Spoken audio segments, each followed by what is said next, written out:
नमस्कार दोस्तों, हमारी इस वीडियो में आपका स्वागत है। आज हम श्री विष्णु पुराण के दूसरे अंश का 14वां अध्याय लाए हैं, जिसमें हम बात करेंगे जड भरत और सौवीर नरेश के संवाद की। तो भगवान विष्णु से प्रार्थना कर कि हम भक्तों पर अपना आशीर्वाद बनाए रखें। चलिए शुरू करते हैं इस अध्याय को। श्री पराशर जी मैत्रेय जी को कहते हैं कि उनके ये परामर्थ में वचन सुनकर राजा ने विनयवर होकर उनसे कहा, आपने जो परामार्थ वचन कहे हैं उन्हें सुनकर मेरा मन भ्रांति सा हो गया है। आपने संपूर्ण जीवों में व्याप्त जिस असंग विज्ञान का दर्शन कराया है वह प्रकृति से परे ब्रह्म ही है, इसमें मुझे कोई संदेह नहीं है।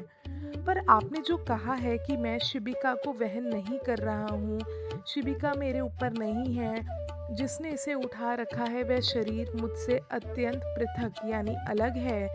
जीवों की प्रवृत्ति गुणों सत्व रज तम की प्रेरणा से ही होती है और गुण कर्मों से प्रेरित होकर प्रवृत्त होते हैं।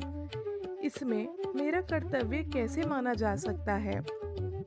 यह बात मेरे कानों में पड़ते ही मेरा मन परमार्थ का जिज्ञासु होकर बड़ा उतावला हो रहा है। मैं तो पहले ही महाभाग कपिल मुनि से ये पूछने के लिए जा रहा था कि ये बताएं कि संसार में मनुष्यों का श्रेय किसमें है। उनके पास जाने को मैं तत्पर था, किंतु बीच में ही आपने जो वाक्य कहे हैं उन्हें सुनकर मेरा मन परमार्थ श्रवण करने के लिए आपकी ओर झुक गया है। यह कपिल मुनि सर्वभूत भगवान विष्णु के ही अंश हैं। इन्होंने संसार का मोह दूर करने के लिए ही पृथ्वी पर अवतार लिया है।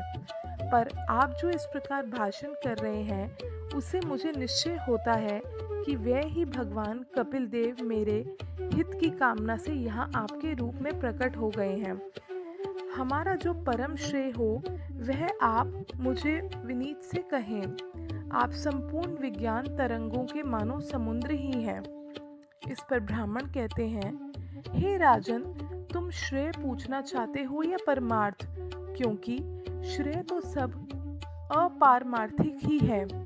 जो पुरुष देवताओं की आराधना करके धन संपत्ति पुत्र और राज्य आदि की इच्छा करता है उसके लिए तो वह परम श्रेय ही है। जिसका फल स्वर्गलोक की प्राप्ति है वह यज्ञात्मक कर्म भी श्रेय है, किंतु प्रधान श्रेय तो उसके फल की इच्छा ना करने में ही है।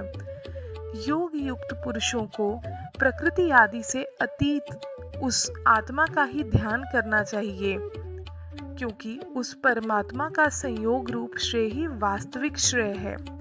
इस प्रकार श्रेय तो सैकड़ों हजारों प्रकार के अनेकों हैं, पर ये सब परमार्थ नहीं है। अब जो परमार्थ है वह सुनो।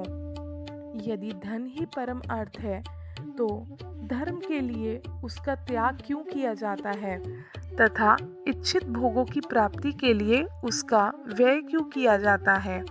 अतः वह परमार्थ नहीं है। यदि पुत्रों को परमार्थ कहा जाए तो वह तो अन्य यानी अपने पिता का परमार्थ भूत है तथा उसका पिता भी दूसरे का पुत्र होने का कारण अपने पिता का परमार्थ होगा। अतः इस चराचर जगत में पिता का कार्य रूप पुत्र भी परमार्थ नहीं है, क्योंकि फिर तो सभी कारणों के कार्य परमार्थ हो जाएंगे। यदि संसार में राज्य आदि की प्राप्ति को परमार्थ कहा जाए तो यह कभी रहते हैं और कभी नहीं। अतः परमार्थ भी आगमपाई हो जाते हैं, इसलिए राज्य आदि भी परमार्थ नहीं हो सकते। यदि ऋक् यजुर और साम रूप वेद त्रयी से संपन्न होने वाले यज्ञ कर्म को परमार्थ मानते हो तो उसके विषय में मेरा ऐसा विचार है। जो वस्तु कारण रूपा मृतिका का कार्य होती है वह कारण की अनुगामिनी होने से मृतिका का रूप ही हो जाती है।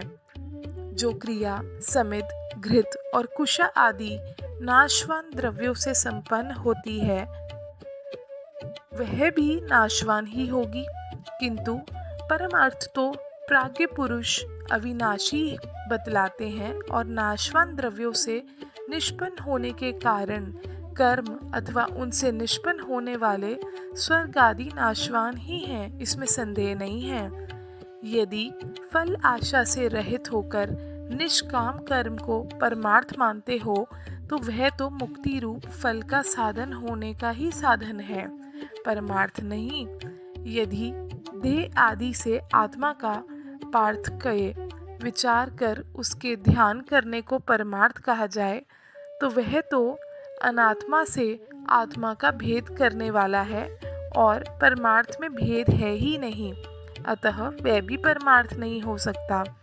यदि परमात्मा और जीवात्मा के संयोग को परमार्थ कहें तो ऐसे कहना सर्वथा मिथ्या है, क्योंकि अन्य द्रव्य से अन्य द्रव्य की एकता कभी नहीं हो सकती। अर्थात यदि आत्मा परमात्मा से भिन्न है तब तो गौ और अश्व के समान उनकी एकता हो ही नहीं सकती, और यदि बिंब प्रतिबिंब की भांति अभिन्न है तो उपाधि के निराकरण के अतिरिक्त और उनका संयोग ही क्या होगा। निसंदेह ये सब श्रेय ही परमार्थ नहीं है। अब जो परमार्थ है वह मैं तुम्हें सुनाता हूँ। आत्मा एक व्यापक, सम, शुद्ध, निर्गुण और प्रकृति से परे है। वह जन्म, वृद्धि आदि से रहित, सर्वव्यापी और अव्यय है। वह परम ज्ञान में है। असत नाम और जाति आदि से उसका संयोग ना कभी हुआ है, ना है और ना ही होगा। वह अपने और अन्य प्राणियों के शरीर में विद्यमान रहते हुए भी एक ही है। इस प्रकार जो विशेष ज्ञान है वह परिमार्थ है। द्वैत भावना वाले पुरुष तो अपरमार्थदर्शी होते हैं।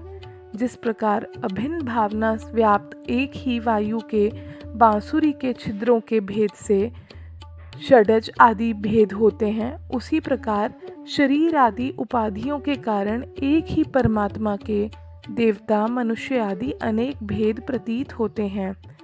एक रूप आत्मा के जो नाना प्रकार के भेद हैं वह ब्रह्मा देह आदि की कर्म प्रवृत्ति से ही हुए हैं। देव आदि शरीरों को भेद का निराकरण हो जाने पर वह नहीं रहता, उसकी स्थिति तो अविद्या के आवरण तक ही है। इस प्रकार श्री विष्णु पुराण के दूसरे अंश का 14वां अध्याय समाप्त होता है। अगले यानी 15वें अध्याय में हम ऋभु का निदाघ को अद्वैत ज्ञान का उपदेश देना, इस बारे में बात करेंगे। आशा करते हैं इस वीडियो को सुनकर आपके ज्ञान में वृद्धि हुई होगी। ऐसा है तो हमारी वीडियो को ज़रूर लाइक करें, साथ ही चैनल को भी सब्सक्राइब करें। धन्यवाद।